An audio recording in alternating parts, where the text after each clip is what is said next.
are sending 2 special expenditure observers, police observers to West Bengal. That is our effort to. They shall also be provided with BSF helicopters, so that they can go from place to place and kind of do some on-the-spot checking.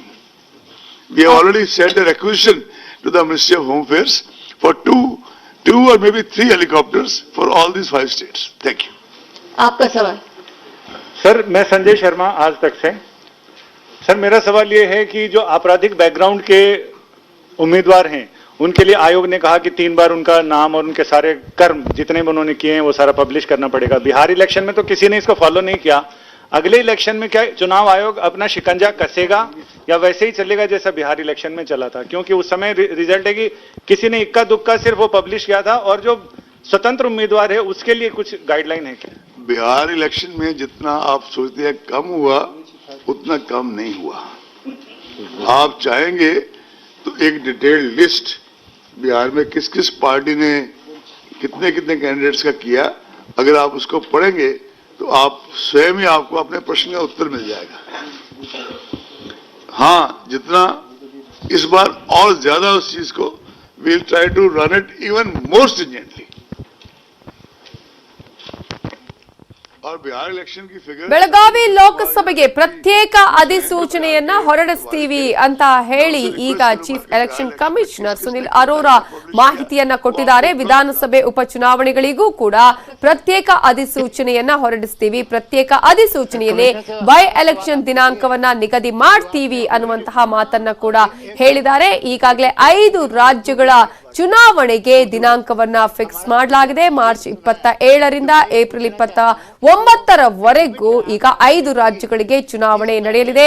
ಈಗಾಗಲೇ ಎಲ್ಲಾ ರಾಜ್ಯಗಳಿಗೆ ಸಂಬಂಧಪಟ್ಟ ಹಾಗೆ ಯಾವಾಗಿನಿಂದ ಅಧಿಸೂಚನೆಯನ್ನ ಹೊರಡಿಸಬೇಕು, nomination file ಮಾಡಬೇಕು, withdraw ದಿನಾಂಕ ಏನು ಎಲ್ಲವನ್ನ ಕೂಡ ಈಗ ಸಂಪೂರ್ಣವಾಗಿ ತಿಳಿಸಲಾಗಿದೆ. ಆದರೆ ಕರ್ನಾಟಕಕ್ಕೆ ಸಂಬಂಧಪಟ್ಟ ಹಾಗೆ ನೋಡೋದಾದ್ರೆ ವಿಧಾನಸಭೆಯ ಉಪಚುನಾವಣೆಗಳಿಗೂ ಕೂಡ ಪ್ರತ್ಯೇಕ ಅಧಿಸೂಚನೆಯಲ್ಲಿ ದಿನಾಂಕವನ್ನ ನಿಗದಿ ಮಾಡ್ತೀವಿ, ಪ್ರತ್ಯೇಕ ಅಧಿಸೂಚನೆಯನ್ನ ಹೊರಡಿಸ್ತೀವಿ ಅನ್ನುವಂತಹ ವಿಚಾರವನ್ನ ಈಗಾಗಲೇ ಎಲೆಕ್ಷನ್ ಕಮಿಷನರ್ ಸುನಿಲ್ ಅರೋರಾ ಅವರು ಮಾಹಿತಿಯನ್ನ ಕೊಟ್ಟಿದ್ದಾರೆ.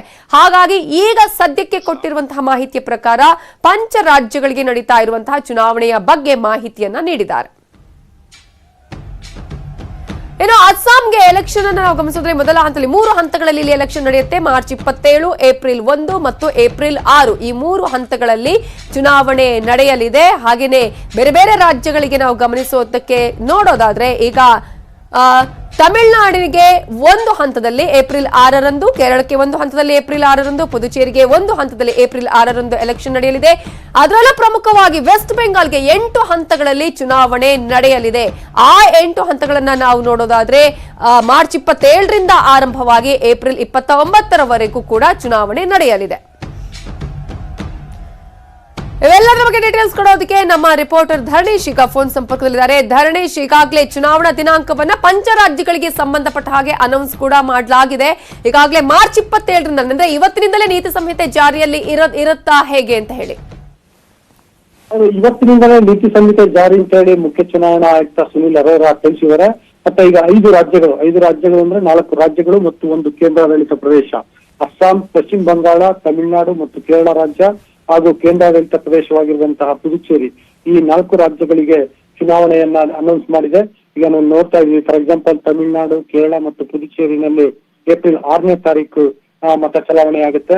ಆದ್ರೆ ಅಲ್ಲೆಲ್ಲವೂ ಕೂಡ ಈ 3 ರಾಜ್ಯಗಳಲ್ಲಿ ಒಂದೇ ಹಂತಕ್ಕೆ ಮತ ಚಲಾವಣೆ ಆಗುತ್ತೆ.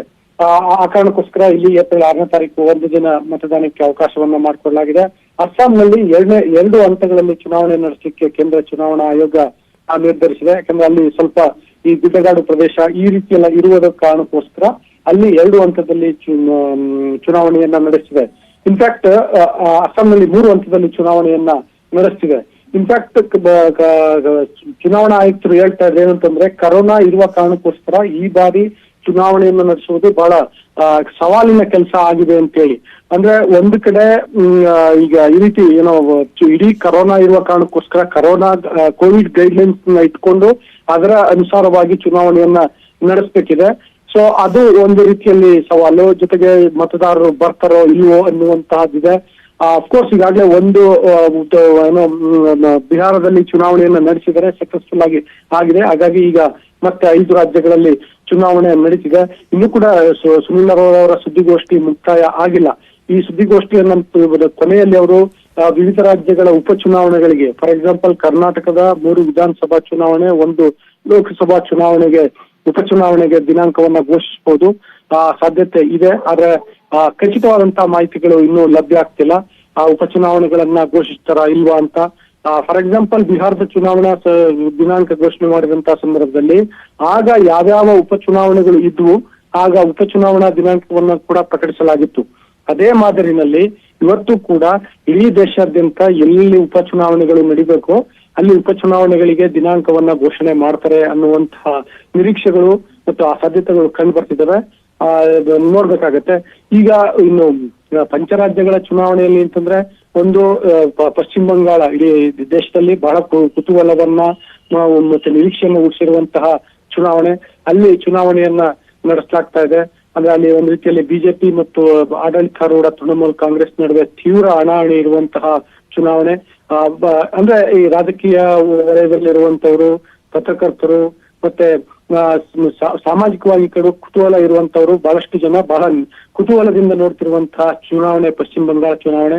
ಅದಕ್ಕೀಗ ಚುನಾವಣೆ ದಿನಾಂಕ ಅನೌನ್ಸ್ ಆಗಿದೆ. ಅದೇ ರೀತಿ ಅಸ್ಸಾಂ, ತಮಿಳುನಾಡು, ಕೇರಳ, ಪುದುಚೇರಿ ರಾಜ್ಯಗಳು ಕೂಡ ಮಹತ್ವವಿದೆ. ಆದ್ರೆ ಇವೆಲ್ಲಗಳ ಪೈಕಿ ದಕ್ಷಿಣದಲ್ಲಿ ತಮಿಳುನಾಡು, ಕೇರಳ ಚುನಾವಣೆಗಳು ಯಾಕೆ ಮುಖ್ಯ ಆಗ್ತವೆ ಅಂತಂದ್ರೆ, ಒಂದು 2 ರಾಜ್ಯಗಳು ಸ್ವಲ್ಪ ಮಟ್ಟಿಗೆ ದೊಡ್ಡ ರಾಜ್ಯಗಳು, ಮತ್ತೆ ಅಲ್ಲಿ 2 ಕೂಡ ಈಗ ಬಿಜೆಪಿ ನೆಲೆ ಇಲ್ಲದೆ ಇರುವಂತಹ ರಾಜ್ಯಗಳು, ಬಿಜೆಪಿ ತನ್ನ ಖಾತೆಯನ್ನ ತೆರಿಬೇಕು ಅಂತ ಪ್ರಯತ್ನ ಮಾಡ್ತಿರುವಂತಹ ರಾಜ್ಯಗಳು. ಹಾಗಾಗಿ ಅಲ್ಲಿ ಬಿಜೆಪಿ ಈ ಬಾರಿ ಪ್ರಬಲವಾದಂತಹ ಸ್ಪರ್ಧೆಯನ್ನ ನೀಡುತ್ತೆ. ಮತ್ತೆ ಸ್ಥಳೀಯವಾಗಿ ಅಲ್ಲಿ ಸ್ಥಳೀಯ ಪಕ್ಷಗಳು, ಫಾರ್ ಎಕ್ಸಾಂಪಲ್ ತಮಿಳುನಾಡಿನಲ್ಲಿ ಡಿಎಂಕೆ ಮತ್ತು ಎಡಿಎಂಕೆ ಸ್ಟ್ರಾಂಗ್ ಆಗಿದ್ದಾವೆ. ಮತ್ತು ಇನ್ನೊಂದ್ ಕಡೆ ಕೇರಳದಲ್ಲಿ ಯುಡಿಎಫ್ ಮತ್ತು ಎಲ್ಡಿಎಫ್ ಕೂಟಗಳು ಅವು. ಆ ಕೂಟಗಳು, ಮೈತ್ರಿಕೂಟಗಳು ಬಹಳ ಪ್ರಬಲವಾಗಿ ಬಿಜೆಪಿಗೆ ಪೈಪೋಟಿಯನ್ನು ನೀಡ್ತವೆ. ಸೊ ಹಾಗಾಗಿ ಈ ರಾಜ್ಯಗಳು ಕೂಡ ಬಹಳ ನಿರೀಕ್ಷೆಯನ್ನ ಹುಟ್ಟಿಸಿವೆ.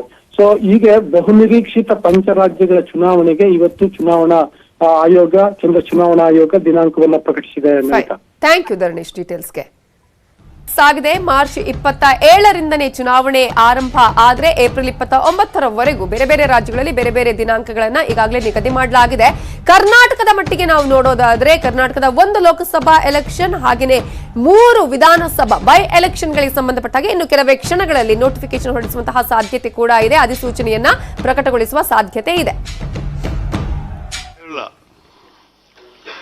All elections in 14 districts consisting of 140 assembly constituencies to be held in a single phase as follows.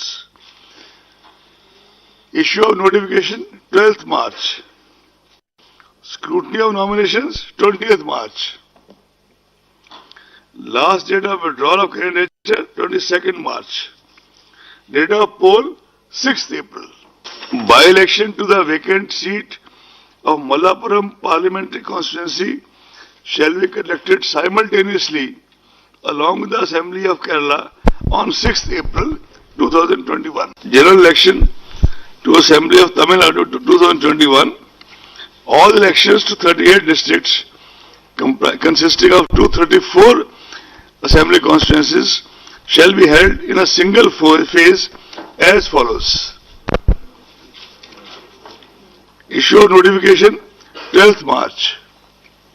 Last date of nomination 19th March. Last scrutiny of nominations 20th March. Last date of withdrawal of candidature 22nd March.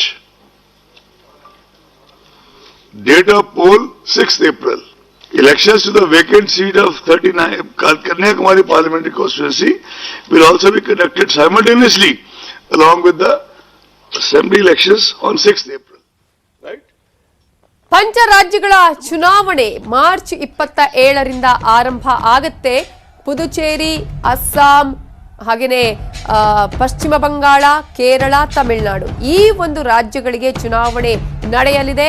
ಸಾಮಾನ್ಯವಾಗಿ ನಾವು ಬೇರೆ ಬೇರೆ ರಾಜ್ಯಗಳಲ್ಲಿ ಬೇರೆ ಬೇರೆ ಹಂತಗಳಲ್ಲಿ ಚುನಾವಣೆ ನಡೆಯೋದನ್ನ ನೋಡ್ತೀವಿ. ಅದೇ ರೀತಿಯಾಗಿ ಈ ಸಲ 2 ರಾಜ್ಯಗಳಿಗೆ ಮಾತ್ರ ಬೇರೆ ಬೇರೆ ಹಂತಗಳಲ್ಲಿ ಚುನಾವಣೆ ನಡೆಯೋದು. ಅದನ್ನು ಹೊರತುಪಡಿಸಿದ್ರೆ ಕೇರಳ ಆಗಿರಬಹುದು, ಪುದುಚೇರಿ ಆಗಿರಬಹುದು, ತಮಿಳುನಾಡು ಆಗಿರಬಹುದು, ಈ 3 ರಾಜ್ಯಗಳಿಗೆ ಏಪ್ರಿಲ್ 6ರಂದೇ ಚುನಾವಣೆ ನಡೆಯಲಿದೆ. ಅಸ್ಸಾಂಗೆ 3 ಹಂತದಲ್ಲಿ ಚುನಾವಣೆ ನಡೆಯುತ್ತೆ. ಪಶ್ಚಿಮ ಬಂಗಾಳಕ್ಕೆ 294 ಕ್ಷೇತ್ರಗಳು ಇರುವಂತಹ ಪಶ್ಚಿಮ ಬಂಗಾಳದಲ್ಲಿ 8 ಹಂತಗಳಲ್ಲಿ ಚುನಾವಣೆ ನಡೆಯಲಿದೆ. ಅದು ಮಾರ್ಚ್ 27ರಿಂದ ಆರಂಭವಾಗಿ ಏಪ್ರಿಲ್ 29ರವರೆಗೂ ಕೂಡ 8 ಹಂತಗಳಲ್ಲಿ ಚುನಾವಣೆ ನಡೆಯಲಿದೆ. ಆದ್ರೆ ಎಲ್ಲಾ ಪಂಚ ರಾಜ್ಯಗಳ ಚುನಾವಣಾ ಮತ ಒಂದು ಎಣಿಕೆಯ ಕಾರ್ಯ ನಡೆಯುವಂತದ್ದು ಮೇ 2ರಂದು. ಇವತ್ತಿನಿಂದಲೇ ನೀತಿ ಸಂಹಿತೆ ಕೂಡ ಜಾರಿಯಲ್ಲಿ ಇರಲಿದೆ. ಜೊತೆಗೆ ಮತವನ್ನ ಪ್ರಚಾರ ಮಾಡೋದಕ್ಕೆ ಮನೆ ಮನೆಗೆ ಹೋಗೋದಕ್ಕೆ ಕೇವಲ 5 ಜನರಿಗೆ ಮಾತ್ರ ಅವಕಾಶವನ್ನ ನೀಡಲಾಗಿದೆ. 5 ವೆಹಿಕಲ್ಗಳಿಗೆ ಕ್ಯಾಂಪೇನ್ಗೆ ಮಾತ್ರ ಅವಕಾಶವನ್ನ ನೀಡಲಾಗಿದೆ.